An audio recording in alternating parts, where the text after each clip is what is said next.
Okay, so I'm going to go back to the beginning for this, just briefly.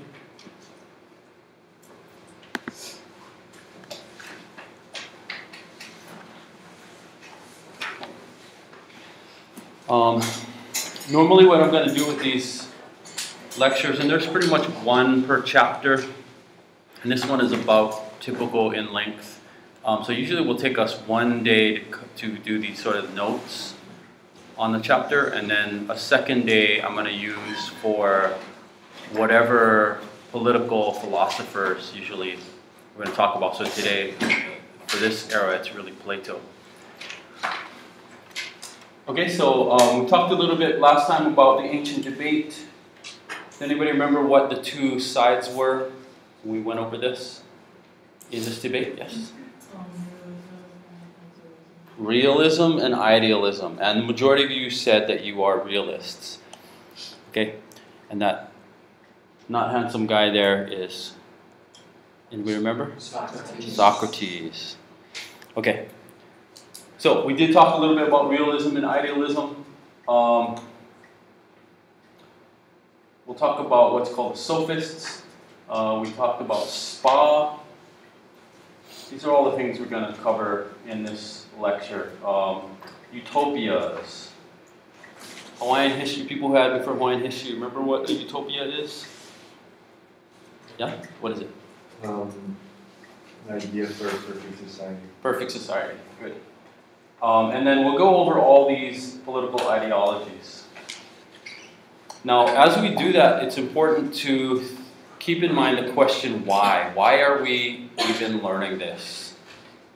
And for this class, it's a pretty easy answer. We're in the middle of one of the most insane political, presidential races that we've ever seen. I mean, one thing that I'm trying to emphasize to all my students, political science and Hawaiian history, is that this is not normal.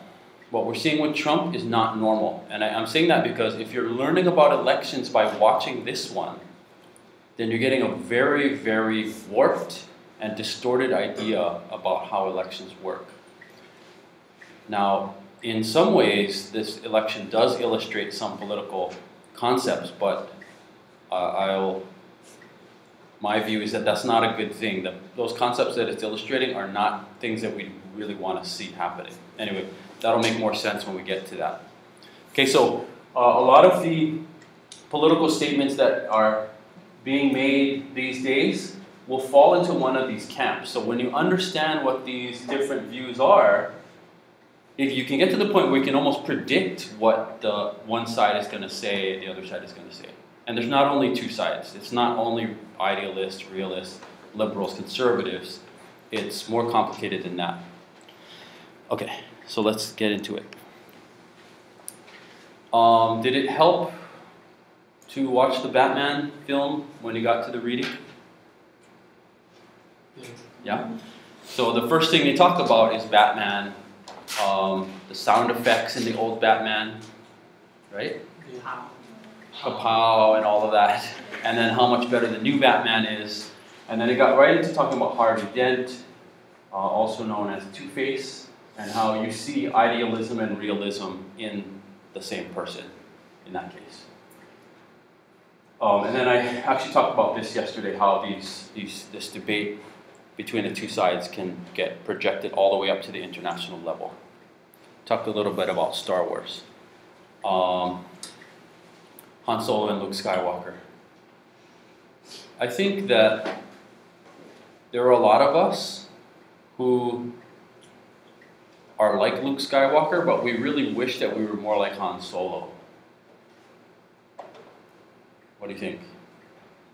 Because Han Solo, he's cool, right? Luke is not so cool. He's something else. He's kind of vulnerable. Yeah?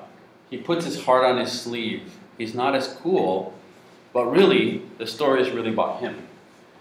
And Han Solo, like Harvey Dent, he actually goes in the other direction. He goes from a realist to an idealist if you ever were to watch the films, which I recommend that you do. And then actually in the latest one, what happens? with Han Solo. Anybody see episode 7? What happens?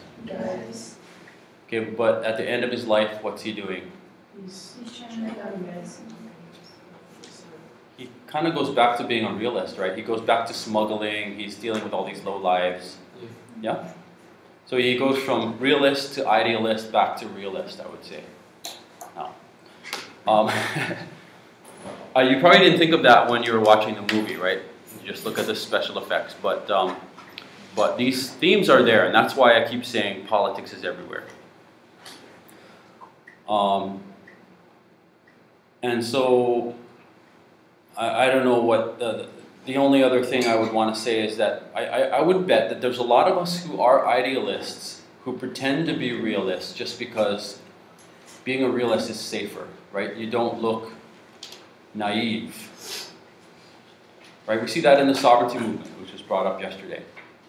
Anybody who's for independence is considered to be like a dreamer. Like, how could you have those kinds of dreams? But we all have dreams, right? We just don't tell everybody. Right? It might not be a dream of independence, it might be some other dream, but probably that dream is hard to get to. So I would say you don't need to become a realist just because you think other people are going to think better of you. Now, on the other hand, it's hard to be an idealist. In some cases, you really need to understand how the system actually works. You need to be somewhat of a realist as well. So that's partly what this class is. Why are you taking this class? What are you really going to get out of it? Well, no, in the long term, if you start having problems in your community, like say Monsanto is poisoning your kids, that's happening on Kauai and on Molokai, right?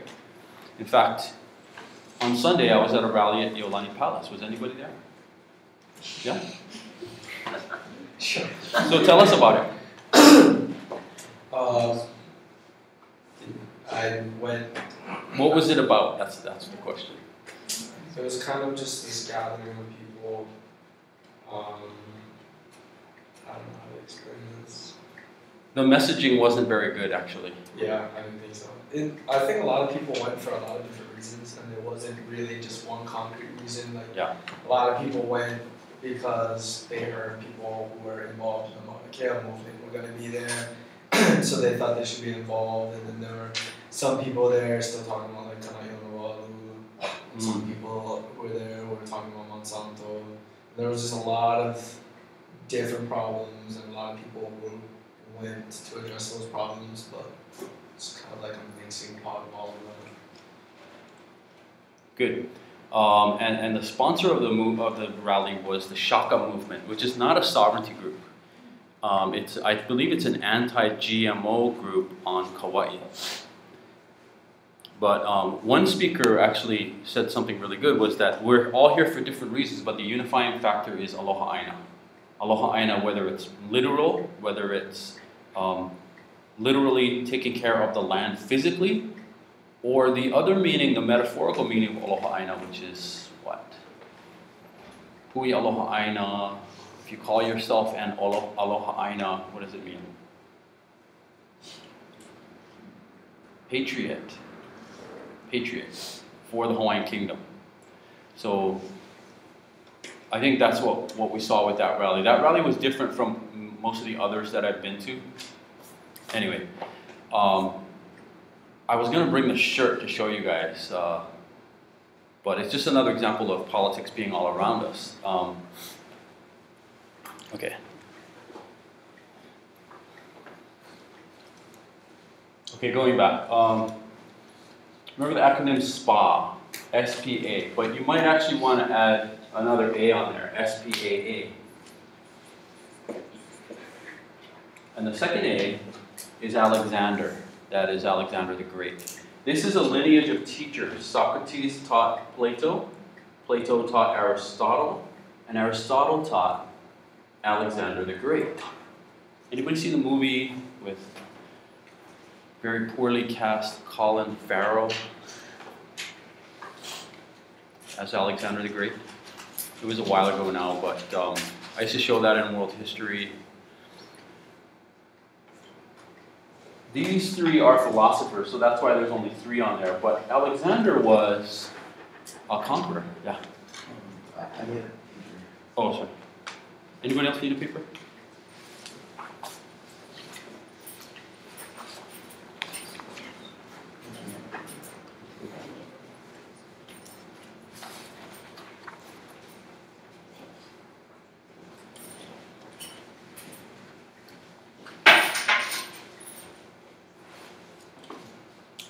Okay, so Alexander was a conqueror, and what he did was kind of apply the philosophies of these thinkers to the real world. And what he did was he conquered a huge part of Europe and Asia, we call Asia Minor. He created the largest empire that the world had seen up to that point. This is around 350 BC. And when he conquered those places, he didn't just devastate them. He actually turned them somewhat into Greek kinds of society. So he started these, I think he had 20 cities all called Alexandria. But the most famous one was in Egypt. And the library at Alexandria was the greatest library in the history of the world. Up to that point, possibly ever. There's another Facebook meme that goes around that says, you know you're a serious historian if you're still upset about the burning of the library at Alexandria. You know, 2,000 to 3,000 years later. And I'm someone who falls into that category. So who are these thinkers who were so incredibly influential? Well, Socrates was a guy who never actually wrote anything. He went around basically being annoying by questioning people and questioning all their beliefs. And that got him into quite a bit of trouble. He called himself a gadfly, like an irritating fly that's always buzzing around your head, except this fly is asking you philosophical questions, which often they didn't realize were philosophical at the time. They just seemed really annoying. The reason he didn't write anything is he thought that philosophy needs to be lived in the streets. Now, he was lucky enough to live in a society, Athens, which valued philosophy and had a very educated population. Now, of course, when I say population, I'm talking about the top tier of the society. It was about 30,000 people who could participate fully. Those were men who were Greek, who owned property, who could vote. It was a democracy. But then it was built upon a slave society. So when we try not to talk about Athens as if it's a total utopia, perfect society. It wasn't. There were about 300,000 people in Athens, and about 30,000 of them were fully participating. Okay, so among those 30,000 though, they had some of the great thinkers and also just people who had read or spoken with other of these great thinkers. Socrates ended up being killed by the state of Athens for, they said, corrupting the youth, making them too much questioning. Something that you guys should be thinking about right now, because we're here in a school that went through a gigantic scandal in the 90s for being corrupt, absolutely corrupt to the core, right? Well, mostly it was corrupt at the top, but certainly trickled down quite a ways down into the school. You guys know what I'm talking about? Yeah. Bishop Estate. Bishop Estate, trustee scandal. Some people think we're moving back in that direction, or even that we're almost back to that level of problems. We're just not really talking about it. Others would say that's not the case. But certainly there's always a place for critiquing the society that you're in, and this is the society that you're in. Kamehameha is like its own universe in a way, right? You can live completely in this school and not really be aware of anything outside of it, because it just sucks you in completely. Right? But as you get sucked in, you don't want to be like a blind follower of the Kamehameha faith. right? Especially we just had reunion week. Everybody's like, go blue and white, all of this. But is this a utopia? Is Kamehameha a utopia? No. Because most utopias are places like Narnia and the Garden of Eden and Hogwarts School, the Wizarding World, right? What do those all have in common? Fiction. They're fiction. They're all fiction. Okay, Eden is a real place. It's in Iraq. It's in Iraq. Is it a perfect society? In Iraq, no. But it's a real place. I'm not saying Eden is fiction, but I don't want to get too much sidetracked, but this is just kind of funny. You know, Eden was really just a grassy wetland, which was considered like a perfect place because it had a lot of water and you could grow a lot of food. But it was like people would live on these floating platforms. So their house would be on this platform and they'd drink the water off of this side of the platform and go to the bathroom off the other side. Just a lot of grass and a kind of a marsh, like Hawaii Nui marsh. Yeah? So if you live like in Kaneohe or Kailua or a lot of places here, you live in a place nicer than the Garden of Eden. Think about that. And yet, because most of us don't pay attention, we're letting companies like Monsanto come in and trash a place that's nicer than the Garden of Eden. That's what's happening because of a lack of political engagement. So I keep coming back to these things because this is why this class is important. Not the 6 credits, that's nice, but to learn how to engage in your own society. If you don't like something, how do you change it? Right? I mean, this is really important. If you have a problem with your local school, which most people with public schools, they do. I'm not just saying that to be insulting.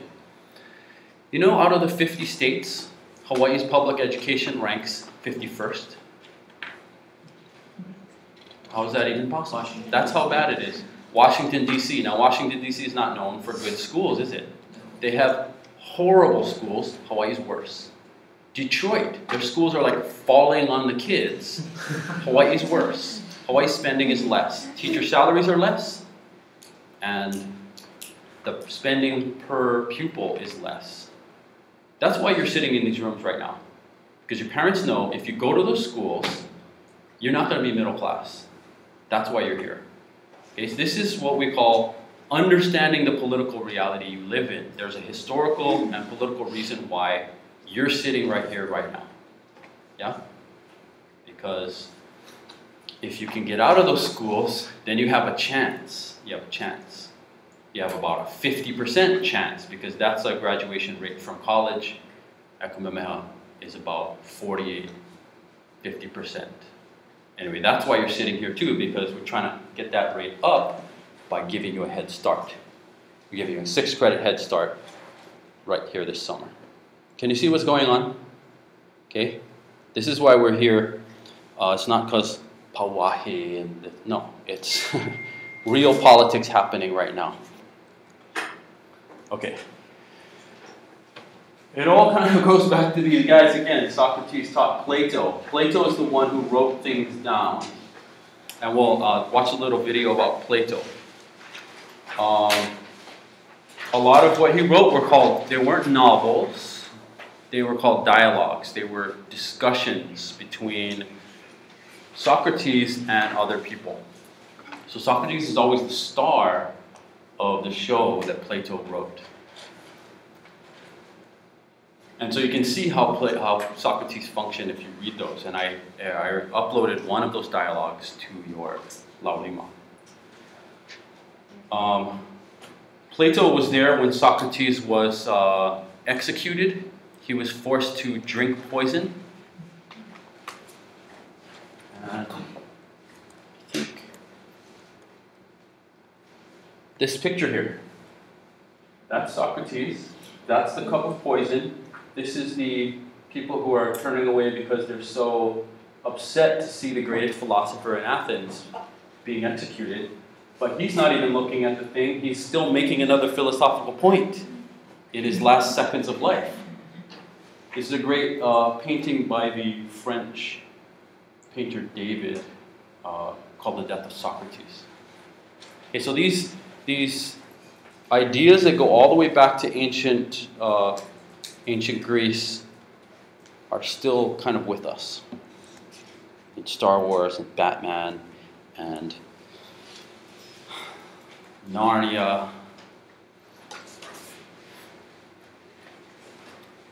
Okay, so what a lot of the goal of political, the study of politics is to create a perfect society or something as close to a perfect society as possible. Now, there is no perfect society, but what do you guys think about, what is the best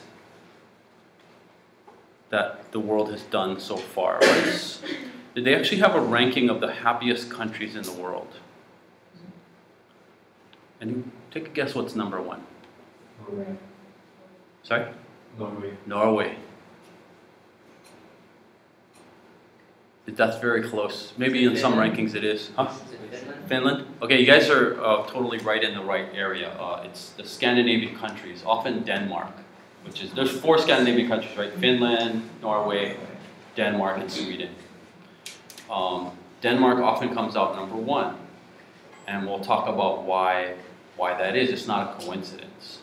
It's not the United States. It's not the Hawaiian Kingdom either. But the reason why they've come out at the top, but still not utopia, has to do with these political ideologies. But one thing about utopia is it's often used as a vision. So they always, political activists, they try to push people to take action to move towards their vision of a perfect society. I mean, that's what ISIS is doing, right? Everybody knows what ISIS is. It's Islamic State of Iraq and Syria, ISIS. Their political vision is an Islamic state, but that does not recognize any national boundaries. So one thing that they'll do is they'll go to a national border, like the border between Iraq and Syria, and they'll bring bulldozers and if there's like a hill there, they'll bulldoze it down and say, we don't recognize any of these.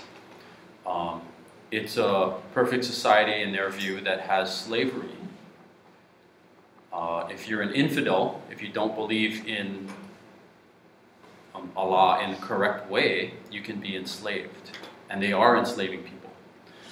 And then the ultimate utopia is heaven. We had a terrorist act like today or yesterday. Well, Sunday there was one, right? Where was it? Orlando, yeah. 50 dead, 50 injured. That was someone who claimed allegiance to ISIS. And then this morning I heard on the radio in France there was some guy stabbed a police officer, then went and stabbed a police officer. Who was also a police officer. Yeah. And he claimed allegiance to ISIS as well. Right. So often we see these kind of copycat crimes. Now their ultimate utopia, because often they get themselves killed in this, and their ultimate utopia is their version of heaven where you're surrounded by 40 virgins. And they really believe that's going to happen. Otherwise it would be hard to get them to blow themselves up. But utopias are very powerful in terms of getting people to do something that they otherwise wouldn't do. By the way, I just told you the definition of power. You said politics is about power. Power is just what I just said.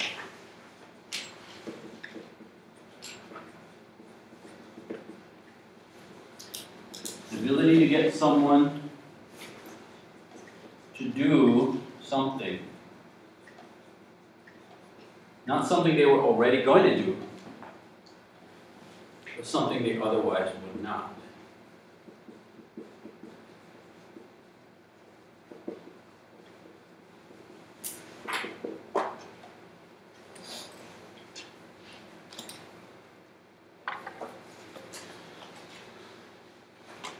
Okay, so when I say power, people, young people tend to think lightning bolts shooting out of your fingertips or Harry Potter waving a wand around, but no. We're talking about the ability to have an effect on the world by influencing the actions of others. Okay, and utopias are used in this way. You can get people to do something that they otherwise wouldn't. Blow yourself up at age 21 because there's a greater vision of the beyond. And another thing used to that purpose is ideologies. So I mentioned this word yesterday.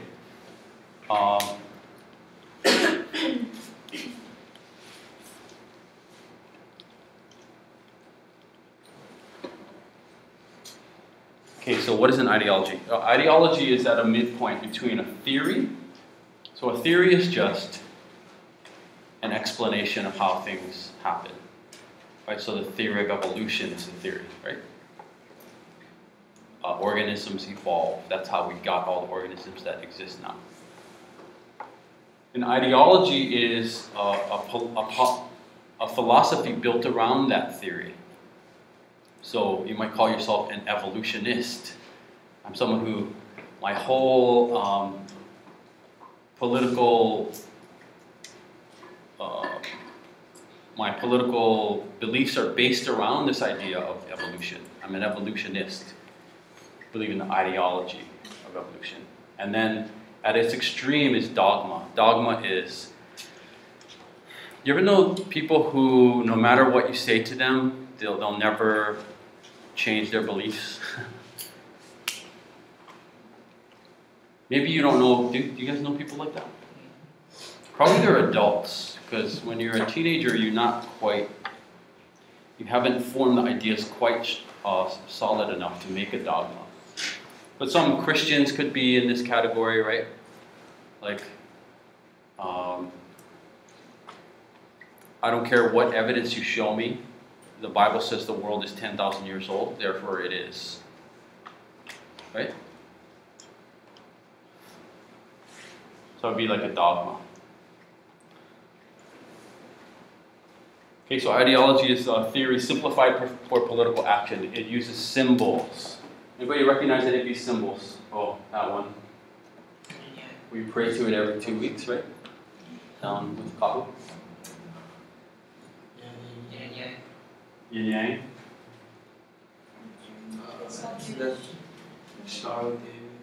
Well, that's Islam crescent. Oh, Star of David. Yeah. How about this one? Is it? No. That's actually a Buddhist symbol. And so sometimes these symbols can be misinterpreted. Yeah, like when some people see this, they see conspiracy for world domination. But it's really just a symbol of being Jewish. It also employs slogans. So this is a famous slogan of the Communist Party of Marxism, which we're going to talk about in a few days. Workers of the world unite. Okay? A theory, again, is a model of the world. Okay? The way I explain theory is like this. I talk about theory when I teach Hawaiian history, that we're going to look at Hawaiian history through a Hawaiian theory, a Hawaiian perspective. Okay, so a theory is like, it's kind of like a telescope or a kaleidoscope. Like when you look through a kaleidoscope and you twist it, what happens to what you're seeing? It changes, right? So when you talk about theory, you're not talking about what you're looking at, you're talking about the kaleidoscope itself. It's not what you're looking at, it's what you're looking through. Does that make sense? So everybody has a model of the world, a theory, and when they look at something, they don't see what's really there, they see an interpretation. Yeah, so when I went over the vocab cards just for the demo yesterday, And one of the first card on there was agreement reality, right? Agreement reality. That one's not in the notes. So agreement reality is a reality that we haven't actually seen, but we all agree exists.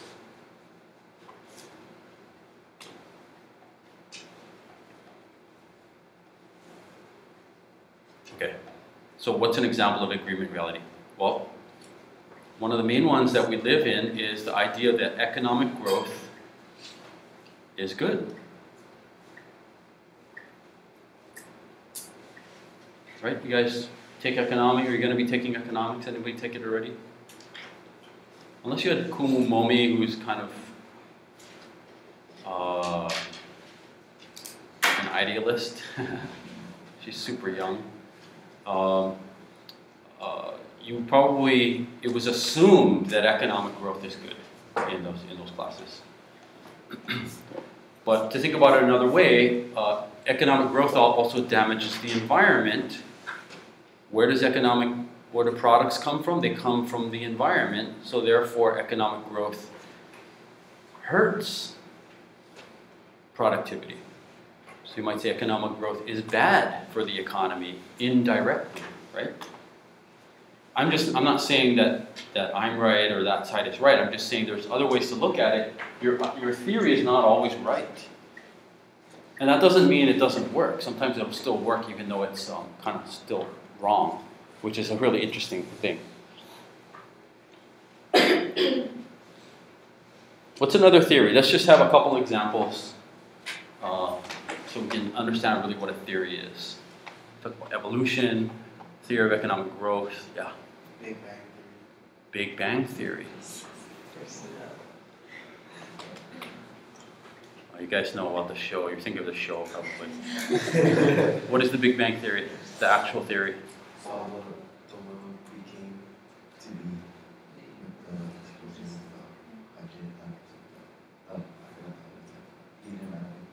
Oh, good.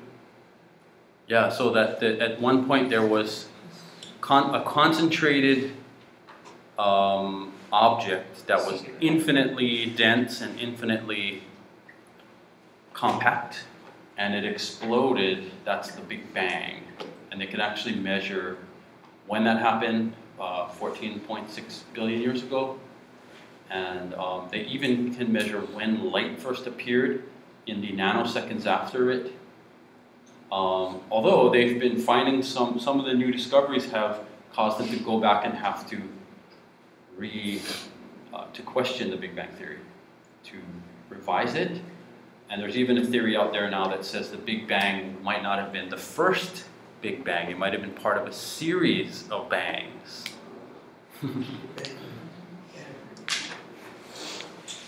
So that's the good thing about science. That's a good thing about why this is political science, is that you always approach it with the idea of this could be wrong, or the question, could this be wrong? Because if you don't, then you're moving into dogma, right? You start to have a mental block. You believe something so strongly that no amount of evidence to the contrary will persuade you. It's very important that you guys kind of get this when you're young, because once you get older, you know how people are set in their ways, can't teach an old dog new tricks. That really is true, like physiologically in your brain. People get locked into ways of viewing the world, and they can't be convinced even though all the evidence goes against it. That's not good. That means they're not thinking. So what are some of these political ideologies? Well, one that we're experiencing a lot of these days is called classical liberalism. Now, this is kind of confusing because these are not the liberals. Like when we say liberals today, this is not them. This is more the conservatives today. Because it's the old liberalism. Okay, what is liberal? Liberal means, it's simple. You want change. What kind of change do they want? They want free markets mainly, economic freedom.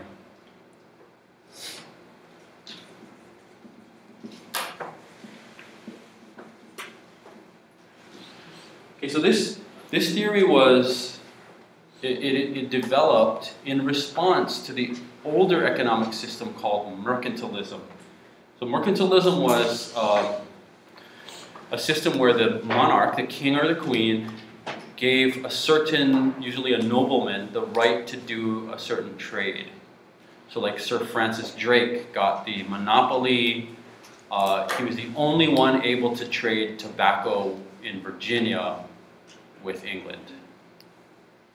Okay, only he could do it. So that means there's no what? Competition. No competition. So that's mercantilism. It's these monopolies. It's by royal decree, a certain person is allowed, given all the entire right to that entire industry. So this classical liberalism involved saying, no, you should have competition. You should allow anybody to do it who can do it. And what that does is it drives prices down and it makes life better for everybody. That's pretty much the ideal that we're living in right now. It's free markets. And it's getting more and more extreme, and I don't want to get too much into that, but this globalization, that's what it's really about. The people who really believe in this theory most strongly today are what we can now call libertarians.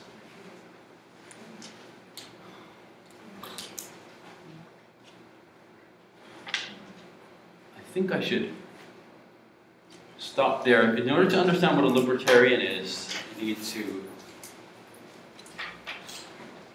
understand this framework that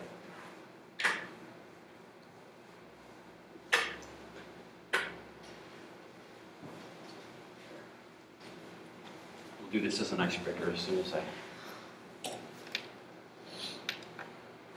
Okay. I want to treat people who might recognize this, but very relevant to what we're talking about today. What does it mean when you ever heard the terms left and right? Left wing, right wing. You ever hear those terms? Probably have no idea what they're talking about. And so what it is a political spectrum, that there's the left. We'll just call this the left. We'll call this the right. And when you say left and right, what you're really talking about is economics. And what you're talking about in economics is the idea of redistributing wealth. So on this side, the left believes you should redistribute wealth. What does that mean? It basically means tax the wealthy people and make programs for the poor. So you're taking money away from rich people and you're giving it to poor people. So you'd have a high tax on the wealthy. And in America, there's a moderately high tax on wealthy. It's 39%. Although there's a lot of loopholes to ways to get around that. Right? Because corporations are global now. All you do to get away from taxes, move your money to another country. Preferably a country with extremely low tax, like the Virgin Islands or the Cayman Islands. There's a lot of these places where people keep their money. They say that in offshore accounts like that, there's about 17 to 24 trillion dollars. What does that mean? It means 1 year of the entire American economy is kept overseas by American companies. So yeah, tax rate is kind of high on the wealthy, but they find ways around it. That's the short answer. On the right, they say no redistribution of wealth. Okay, there's a lot of other issues when you talk about left and right. There's abortion, there's gun control, right? Those are big ones. But at its core, left and right are about the distribution of wealth. So what it comes out to is a spectrum with left, right, and center. Okay, a lot of students are fond of saying, I'm right in the middle. That's called sitting on the fence. Sitting on the fence. You don't want to go to this side of the fence to this person's yard or that side to that person's yard. Okay, now that's the basic idea, but there are other factors. Because the world does not only consist of economics. There's also a social dimension. So what that does is it creates four, not two ends of a spectrum, but four boxes, four quadrants. And on the top we'll say these are people who believe in being socially free. Do whatever you want. I don't care what you do with your life. I only care about my life. That's these people. And then there's the people at the bottom who say you should not be completely free. Now you might think, who's against freedom? Like, are these crazy people? No. They would say, you're not completely free because there's actually a rule book by which you should live your life. Maybe you've heard of it. It's called the Holy Bible. The Bible has rules. It has 10 Commandments. It has all these rules. And you should live your life by those. So what this does is it creates four quadrants. Those who believe in redistributing the wealth, but that you should be socially free. We call those progressives. So, Bernie Sanders, classic example. There are people who believe, let's just do the other side, that there should not be redistribution of wealth, and you're not free, because the Bible says do things this way, this way, this way. Those are called Christian conservatives.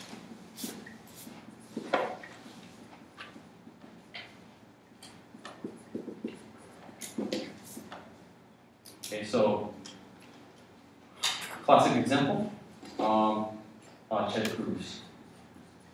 He's so conservative, he's such a Christian conservative, he actually wants America to become a Christian-based country, what we call a theocracy. Now that's really extreme because there's only one theocracy in the world. And it's America's great ally, Iran. Is Iran America's ally? No, they're a bitter enemy. They're trying to stop them from building nuclear weapons. Iran is a theocracy. They're straight up theocracy. In fact, Iran is not called Iran. It's called the IRI, the Islamic Republic of Iran. That's the actual name of Iran. That's a theocracy. So in other words, Ted Cruz wants America to be like Iran, only Christian and not Muslim, of course. And that goes against completely against ideas of separation of church and state, all of that. So he's kind of an extreme example. Another one is Sarah Palin. Sarah Palin is I didn't want to put her first because, she also happens to be kind of a lunatic. And I want to say that all Christian conservatives are lunatics. They're not. Okay. Then you have this quadrant here, which is a group of people who are saying, hey, let's be consistent. You should be free to keep all your own wealth. The government shouldn't be taking it from you. No redistribution. And you should be free to do whatever the heck you want. Those are the libertarians. Okay, so the Speaker of the House right now is Paul Ryan. He's a libertarian. And there's a father and son in Congress, Ron Paul and Rand Paul. They're pretty prominent if you follow politics at all. They're in there. They're both libertarians. So what do libertarians believe? Basically, the only tax you should have in the country should be for military and police. That's it. Nothing else. Absolutely no social welfare programs.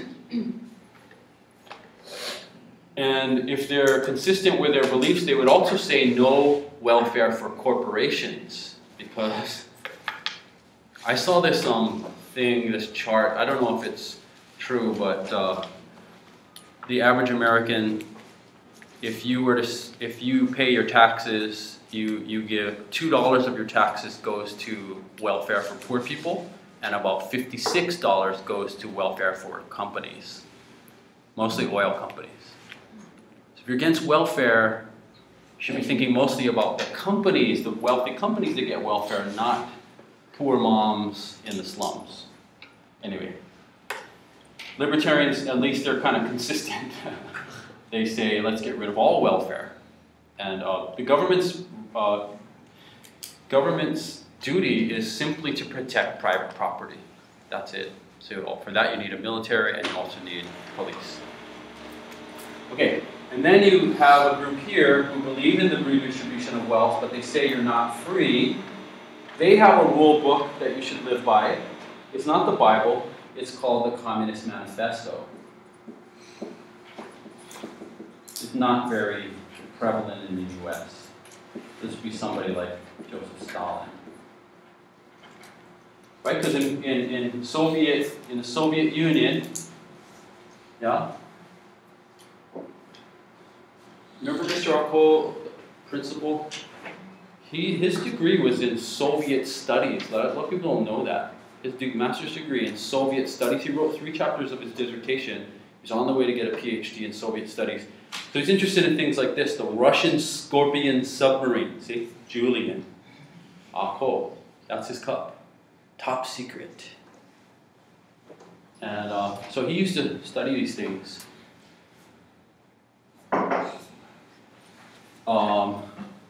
Because at the time when he was at Kamehameha, this was the biggest threat. Right now people don't even, it's almost like, people kind of forgot that that was going on. Okay, everybody stand up.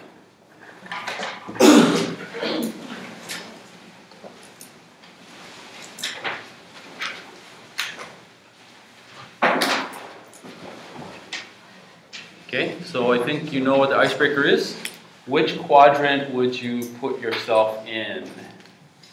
Now let me just say something that I find that students answer incorrectly. If you believe that Bill Gates earned every penny of his $76 billion that he has, don't call yourself a progressive, because you're not. Right? Because if progressives had their way, he wouldn't have $76 billion anymore because it would be taxed. Okay, that's my only little disclaimer. Does everybody understand the 4 quadrants?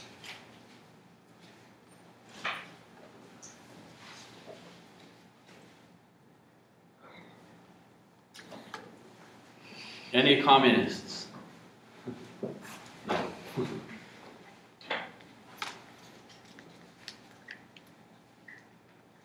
Yeah.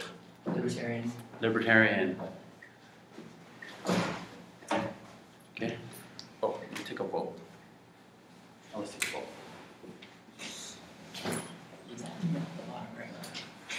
Progressive. Progressive. So Bill Gates doesn't deserve his money.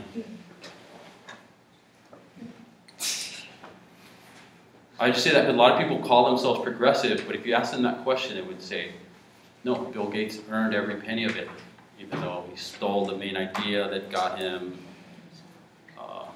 He never gave anything to charity for 30 years. Yeah.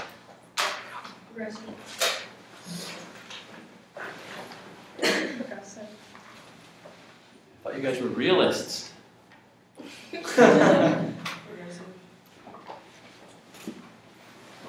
Communists. Okay. Progressive.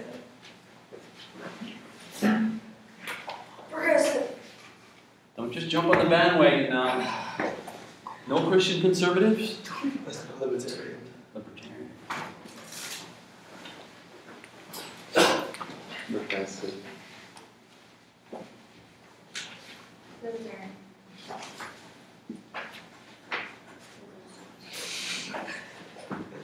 So do we really have no Christian conservatives in here?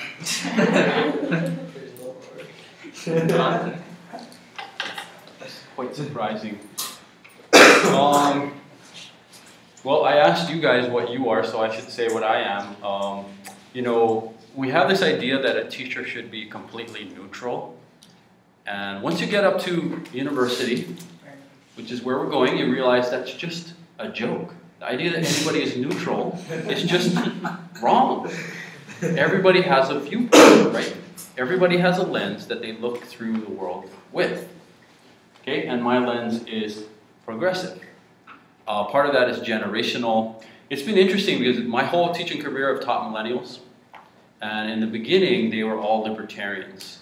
But after 2008, we've seen a shift towards progressive. It's not just Obama, it's the financial crisis. Millennials are not doing well. The average salary of a millennial in many states is $20,000 to $25,000. Like, that's how much I pay in tax. And I'm a teacher. It's not enough money to live on, so they've started to embrace more radical politics. So that's been very interesting. Okay? So when I say Paul Ryan is a libertarian, I think now you know what that means. Socially free, but no distribution of wealth. You know, at least they're consistent. At least they're consistent, right? Freedom economically and freedom socially, right? So libertarians, and those libertarians of you, they believe in legalization of drugs. They're in favor of abortion. So they break with the rest of the Republicans who are over here. Yeah? A lot of people say that with Trump, the Republican Party is collapsing. And part of that collapse is because part of the Republicans are libertarians, and part of them are Christian conservatives. Whereas with the Democrats, none of them are communists. They're all some degree of progressive, right? You could be towards the middle, like Hillary Clinton, I would say, is very close to the center, whereas Sanders is kind of way out here. But in the same quadrant, but still pretty different from each other. So Democrats at least have some measure of unity. Okay?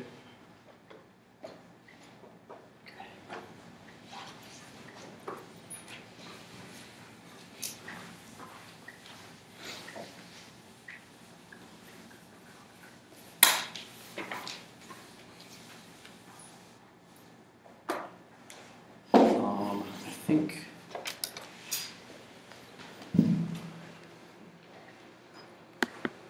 should take a short break from the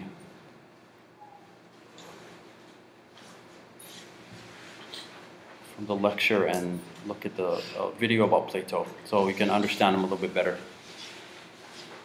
So this it's a YouTube channel actually that we're going to be watching a lot of, called The School of Life. Okay.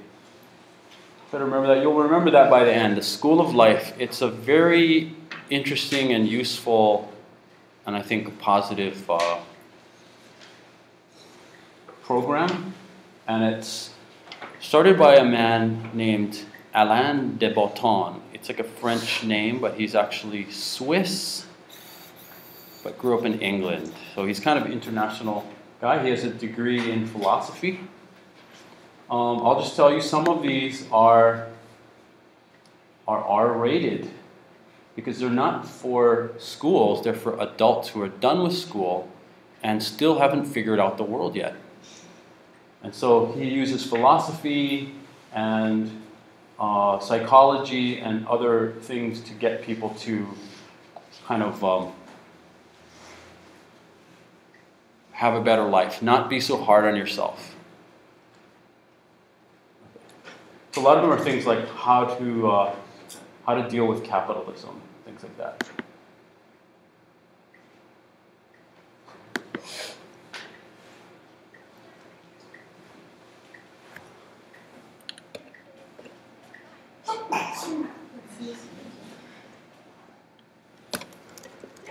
Stop, please.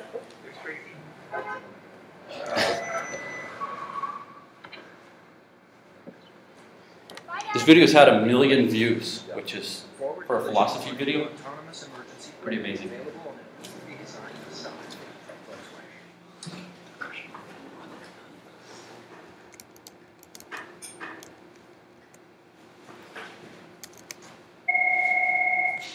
Athens, 2,400 years ago. It's a compact place. Only about 250,000 people live here. There are fine baths, theatres, temples, shopping arcades and gymnasiums. It's warm for more than half the year. This is also home to the world's first true and probably greatest philosopher, Plato. Born into a prominent and wealthy family in the city, Plato devoted his life to one goal, helping people to reach a state of what he termed eudaimonia, or fulfillment. Can you guys hear? Plato is often confused with Socrates. Socrates was an older friend who taught Plato writing books. Plato wrote lots of them, 36, all dialogues, beautifully crafted scripts of imaginary discussions in which Socrates is always allotted a starring role, among them the Republic, the Symposium, the Laws, the Meno, and the Apology. Plato had 4 big ideas for making. Let me just, should I start from the beginning? Yeah.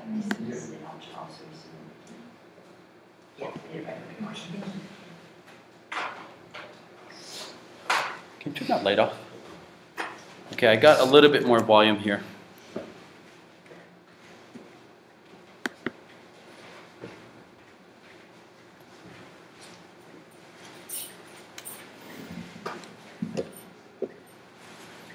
Athens, 2,400 years ago. It's a compact place. Only about 250,000 people live here. There are fine baths, theatres, temples, shopping arcades and gymnasiums. It's warm for more than half the year. This is also home to the world's first true and probably greatest philosopher, Plato. Born into a prominent and wealthy family in the city, Plato devoted his life to one goal, helping people to reach a state of what he termed eudaimonia, or fulfillment. Plato is often confused with Socrates. Socrates was an older friend who taught Plato a lot but didn't write any books. Plato wrote lots of them, 36, all dialogues, beautifully crafted scripts of imaginary discussions in which Socrates is always allotted a starring role, among them the Republic, the Symposium, the Laws, the Meno, and the Apology. Plato had 4 big ideas for making life more fulfilled. First big idea, think more. We rarely give ourselves time to think carefully and logically about our lives and how to lead them. Sometimes we just go along with what the Greeks called doxa, or popular opinions. In the 36 books he wrote, Plato showed this common sense to be riddled with errors, prejudice, and superstition. Fame is great, follow your heart, money is the key to a good life. The problem is, popular opinions edge us towards the wrong values, careers, and relationships. Plato's answer is, know yourself. It means doing a special kind of therapy, philosophy, subjecting your ideas to examination rather than acting on impulse. If you strengthen your self-knowledge, you don't get so pulled around by feelings. Plato compared the role of our feelings to being dragged dangerously along by a group of wild horses. In honour of his mentor and friend Socrates, this kind of examination is called a Socratic discussion.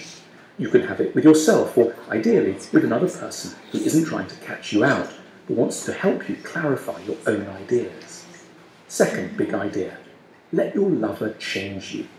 That sounds weird if you think that love means finding someone who wants you just the way you are. In a symposium, Plato's play about a dinner party where a group of friends drink too much and get talking about love, sex and relationships, Plato says, true love is admiration. In other words, the person you need to get together with should have very good qualities, which you yourself lack. Let's say they should be really brave or organised or warm and sincere. By getting close to this person, you can become a little like they are. The right person for us helps us grow to our full potential. For Plato, in a good relationship, a couple shouldn't love each other exactly as they are right now. They should be committed to educating each other and to enduring the stormy passages this inevitably involves. Each person should want to seduce the other into becoming a better version of themselves. 3. Decode the message of beauty. Everyone pretty much likes beautiful things, but Plato was the first to ask, why do we like them? He found a fascinating reason. Beautiful objects are whispering important truths to us about the good life. We find things beautiful when we unconsciously sense in them qualities we need but are missing in our lives. Gentleness, harmony, balance, peace, strength. Beautiful objects, therefore, have a really important function. They help to educate our souls. Ugliness is a serious matter too. It parades dangerous and damaged characteristics in front of us. It makes it harder to be wise, kind, and calm. Plato sees art as therapeutic. It's the duty of poets and painters, and nowadays novelists, TV producers, and designers to help us to live good lives. 4. Reform society. Plato spent a lot of time thinking how the government and society should ideally be. He was the world's first utopian thinker. In this, he was inspired by Athens' great rival, Sparta.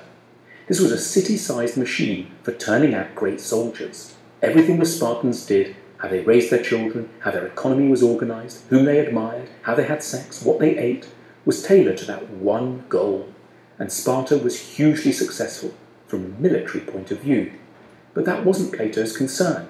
He wanted to know, how could a society get better at producing not military power, but fulfilled people? In his book, The Republic, Plato identifies a number of changes that should be made. Athenian society was very focused on the rich, like the louche aristocrat Alcibiades, and sports celebrities like the boxer Milo of Croton. Plato wasn't impressed. It really matters who we admire, because celebrities influence our outlook, ideas, and conduct, and bad heroes give glamour to flaws of character. Plato therefore wanted to give Athens new celebrities, replacing the current crop with ideally wise and good people he called guardians, models for everyone's good development. These people would be distinguished by their record of public service, their modesty and simple habits, their dislike of the limelight, and their wide and deep experience. They would be the most honoured and admired people in society. He also wanted to end democracy in Athens. He wasn't crazy. He just observed how few people think properly before they vote, and therefore we get very substandard rulers. He didn't want to replace democracy with a horrid dictatorship, but he wanted to prevent people from voting until they'd started to think rationally. That is, until they'd become philosophers. Otherwise, government would just be a kind of mob rule. To help the process, Plato started a school, the Academy, in Athens, which lasted a good 300 years. There, pupils learned not just maths and spelling, but also how to be good and kind.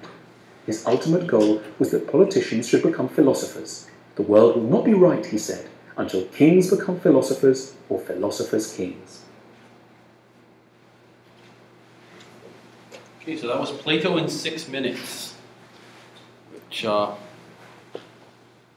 basically impossible. But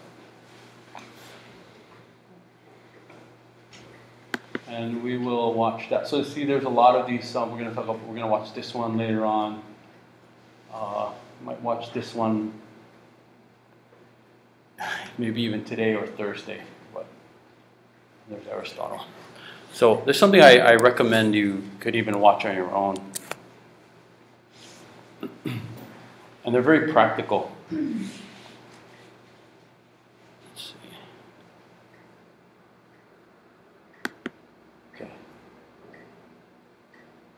Okay, let's try to finish this up quickly. But before we do, are there any questions about the reading?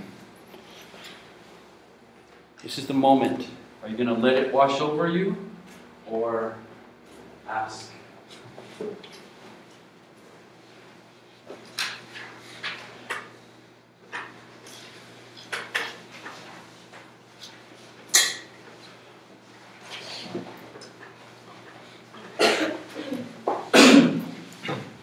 No questions about the reading?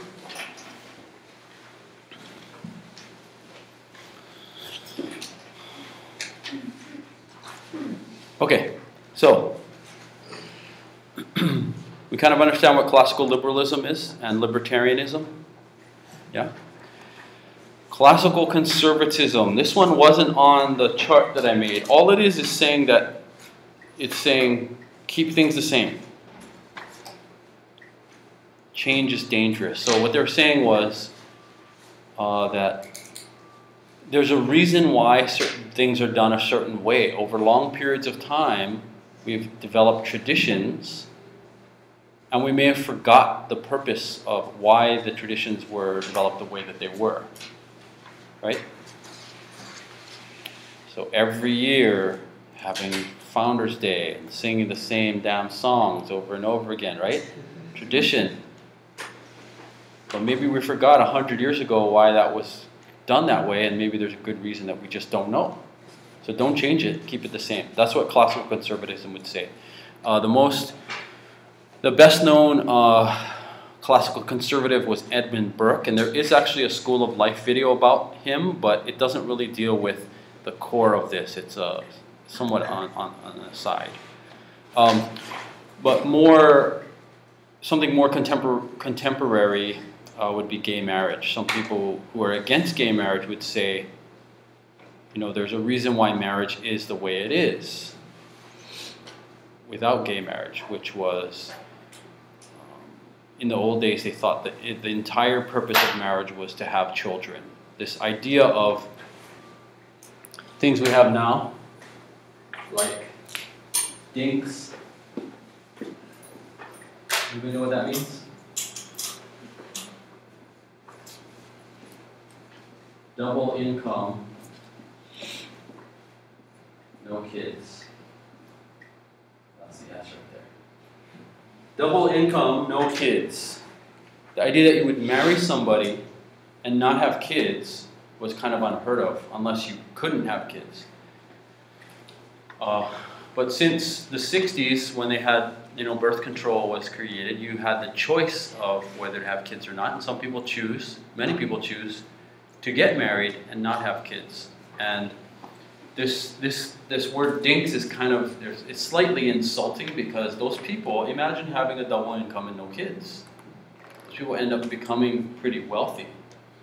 Often, when the woman doesn't have any kids, she can develop her professional career to as high an extent as the man, or higher. So you got these two professional incomes, nothing to really spend it on except yourself, and so they end up living these luxurious lives. Classical conservatives would say there's something wrong with that, and there's something wrong with this, gay marriage. The purpose is children. Of course, those were in the days when there wasn't a overpopulation crisis, right? So, I would say that's, don't disregard classical conservatism. Most millennials are in favor of gay marriage. All I would say is don't disregard this out of hand, but keep in mind, yeah, maybe there is some truth. Maybe some traditions do have some kind of merit behind them. But other ones become out of date, right? The context changes. Yeah, I could get into that, but I want to be sure to get to the end. Okay, now we have the theory where we have one person. Oh, Evan, was that you? Communist? Communism, the lower left quadrant in our little chart. Communism can be traced back to Karl Marx's book. It's a very, very thin book, the Communist Manifesto. It's more like a pamphlet, but it kind of synthesized a lot of thinking that he'd been doing over decades. It has some famous quotes. Basically, and I think I said this yesterday, history is the history of class struggles, basically.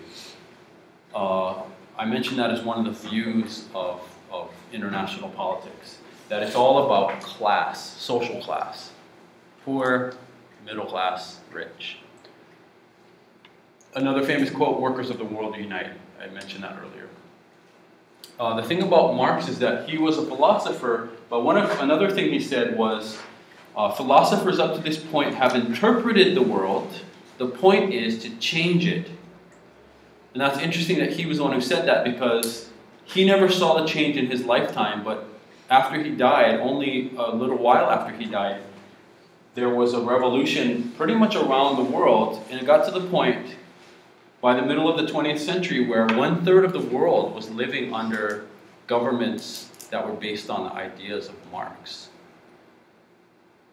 Because the Soviet Union, which included a lot of the smaller European countries, the whole of Eastern Europe, China, Cuba, North Korea, they were all communist.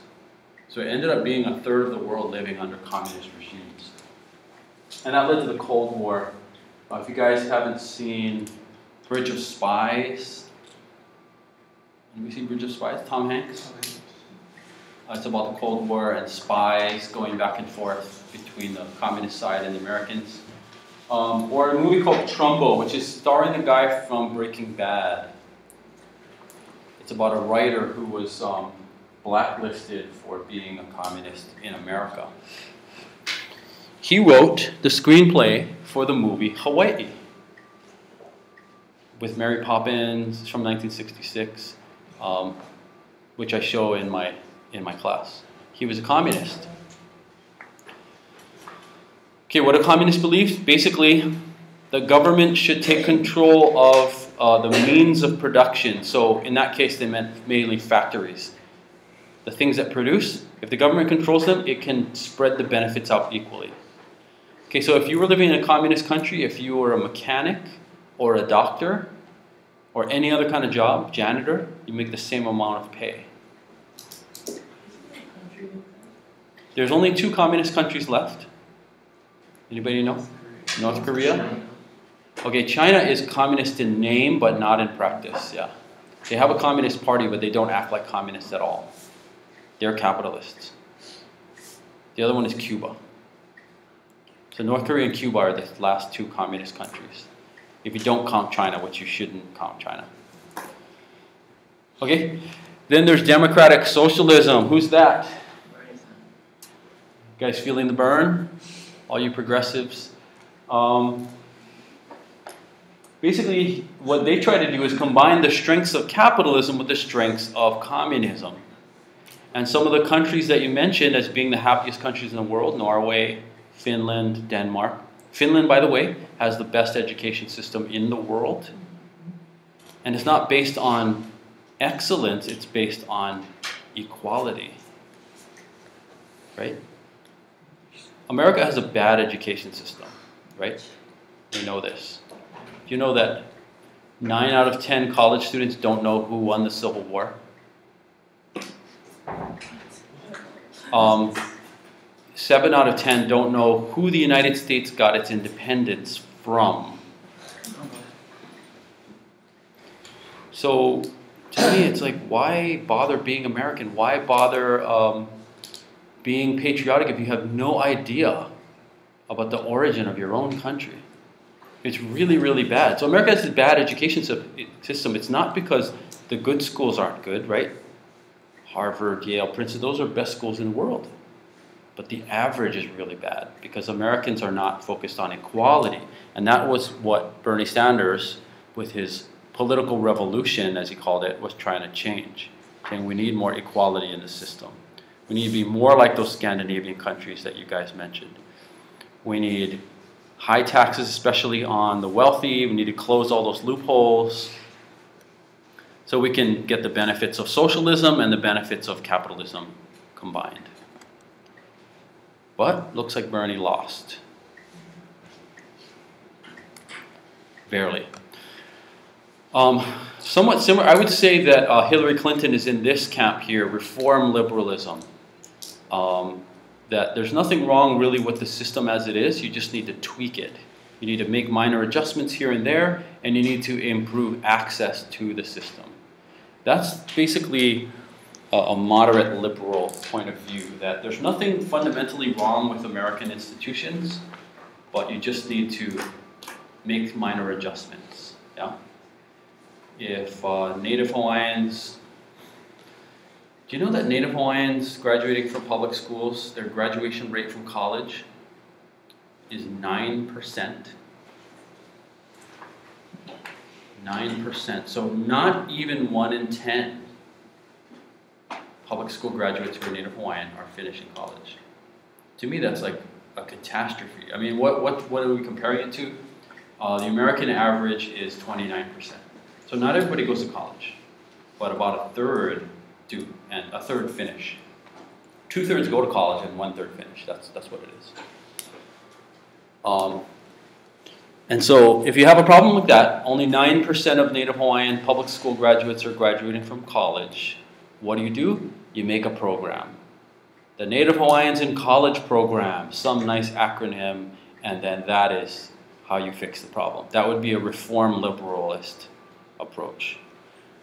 A progressive approach would be to question the entire system. What is the basis of even Hawaiians even being part of America that led to this problem? That's a more fundamental kind of critique. So people in this, the New Deal, Franklin Roosevelt, FDR, he was in this camp. And I would say Clinton. As far as economics, you probably hear about this guy, John Maynard Keynes, when you take economics. It's a moderate approach to economics along the same lines of what I said. Then there's fascism. Fascism. Some people are calling Trump a fascist because his style of so-called leadership is to get the mainstream to release all their hate against marginal groups, such as Muslims, women, Mexicans, right? He said Mexicans are all rapists. That's interesting because majority of California is Mexicans. California is now like 53% Latino. They're not all Mexican, but vast majority of those are Mexican. So California is a state of every 1 out of every 2 people is a rapist, according to Trump. I mean, it's ludicrous. It's ludicrous what he's saying, but it's not about logic anymore, right? And that's the disturbing part about what's happening is we're seeing trends that have happened before. Because Americans don't know their history, they are repeating. I mean, that's the biggest cliche ever, right? Those who don't know their history are doomed to repeat it. George Santayana said that. A lot of people are saying the kind of rhetoric that Trump is spouting, and also the economic situation that we're in right now, is similar to Nazi Germany, or in this case, that there is Benito Mussolini. He was really the fascist. Now, what does the word mean? The fascia it's a symbol for, anybody know? Fascist? It's supposed to be like an axe handle, like this. And then what they do is they take a bunch of sticks and they wrap the sticks around the axe handle. You know, beautiful. Try to contain your awe at my skills here.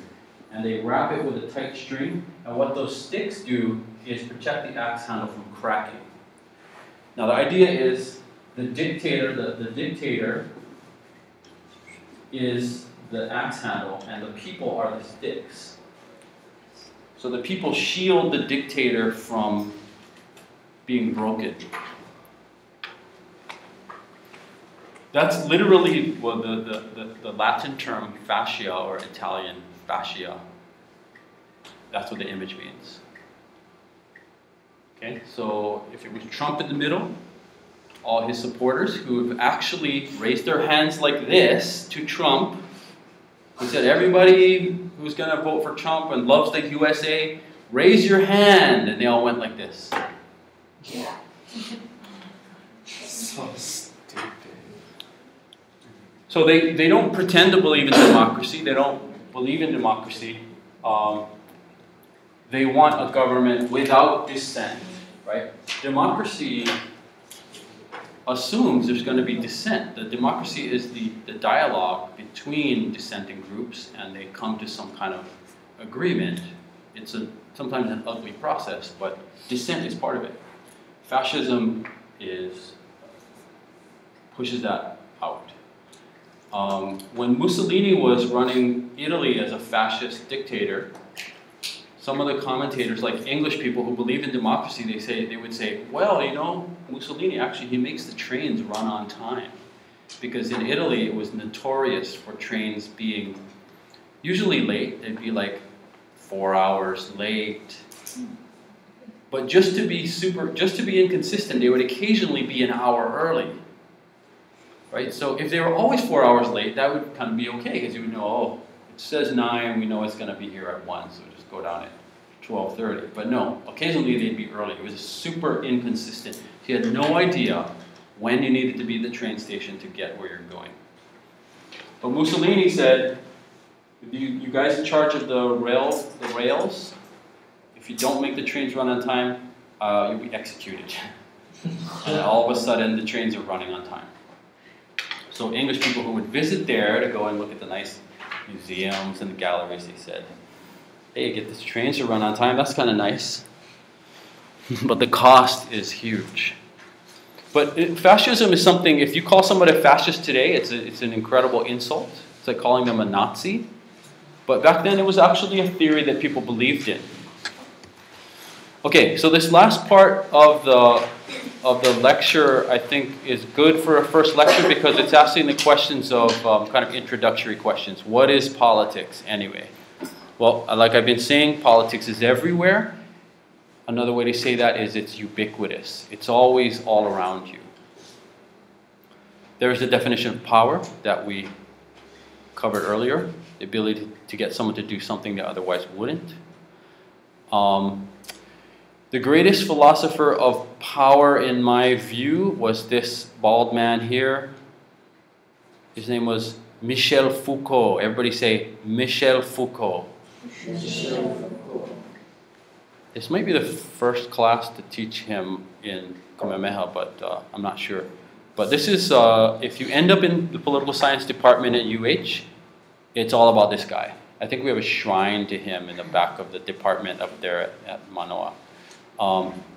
He had an incredibly penetrating study of power. He studied power in all its forms. So he said, he looked at the question of abnormality, and I'll just talk about it very briefly.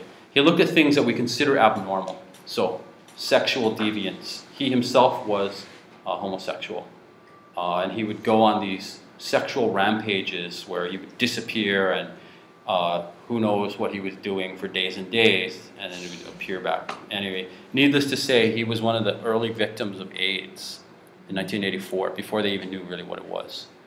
Anyway, he was interested in things that are not normal. Sexual deviance, insanity, punishment, criminality, and that seems like different fields, but they had the common uniting factor of telling us what power really is about. Because if the government tells you what is normal, then they can control you, right? They're telling you, if you do this, it's normal. If you do this, it's abnormal. But the thing he noticed was that what's normal and abnormal changed over time. Right? So if what's normal and abnormal changes over time, then that's not about actually being normal, right? It's about controlling you. Does that make sense? So when they tell you gay marriage is abnormal, or something you do in your own bedroom as a consenting adult is abnormal, what are they really doing? Are they really trying? Do they really care about your health, or are they trying to control you? I mean, that's the question. He had. I won't go too. We're going to talk about Foucault later on, but he actually could show how power could reach down from the high heights, like Obama and corporations, reach down right into your physical body. That's what he called biopolitics.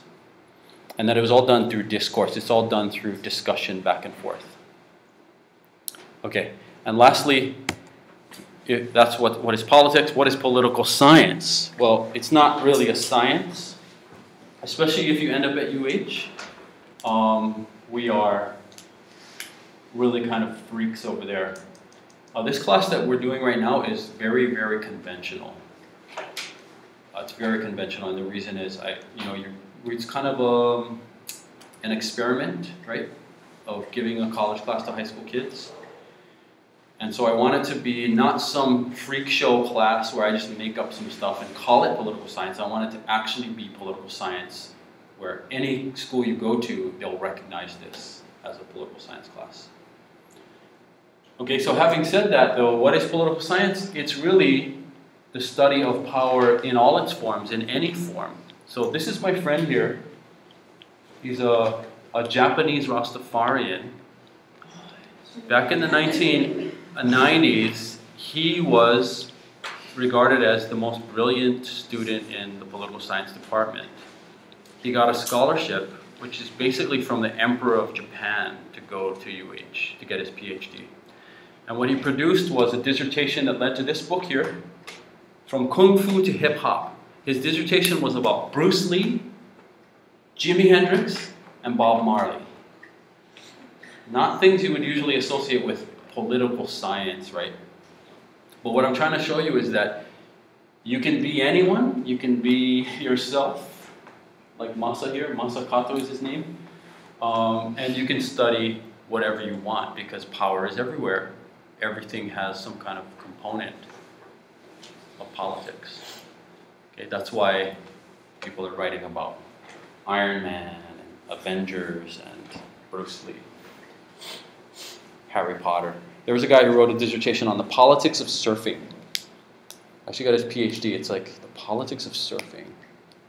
Is that a real thing or just an excuse to go ride waves? No, he was actually studying like the politics of the lineup, right? Who gets to go next on the next set and all of this. The hui. The hui? Yes? Flying stairs means yes, I know what you're talking about? Yeah. Okay? That's political, right? They get to say who can catch waves on these certain breaks to make sure it doesn't get overwhelmed with tourists, right? They have power. And sometimes people abuse power, right? So there's like little local kids who go on the waves and they like spray the haoles and they make fun of them because the hui's backing them up. Yeah. It is a little bit messed up, right? But but it's a legitimate thing to study. Okay, so that's what I'm trying to explain, is that you can actually study anything, especially at UH. If you go off to Harvard, I wouldn't recommend to do that. You want to be more conventional. Okay. Okay, so we have like 1 minute, and I wanted to tell you one more thing you have to do, which is a response to the chapter. I think I forgot to say that yesterday. So you actually have 3 things. One is to read the chapter. And so tonight is the rest of it. That is from page 26 to the end. And you need to do your bio. 3/4 page single spaced, and then also a 1-page double space response to the chapter.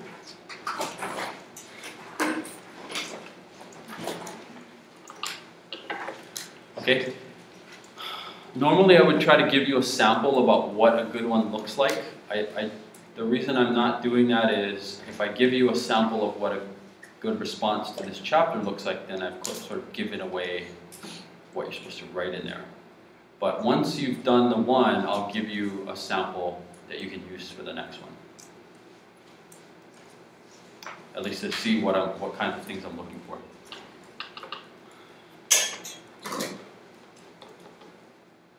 Okay? Any questions? Comments? It's going to be due on Thursday. Thursday. Everything's due on Thursday. Because tomorrow's kind of we're not doing work like this tomorrow. We have our trip to UH, so it gives you an extra day. Okay, actually we have, we have this new schedule. So for the next half hour from 9:10 right now until 9:40 is a half-hour break for you to start working and to have me there to ask questions and help you. And then, they talked about this yesterday? Yeah. And then you have another half hour at the end of English 100. Yeah. So I would use this time to read, start writing your response. Well, if I were you, I'd go for a 5 or 10 minute break and then come back and use the rest.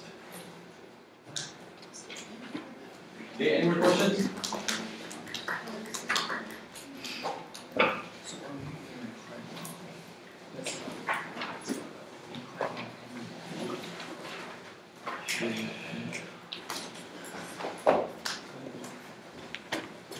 Take those markers back.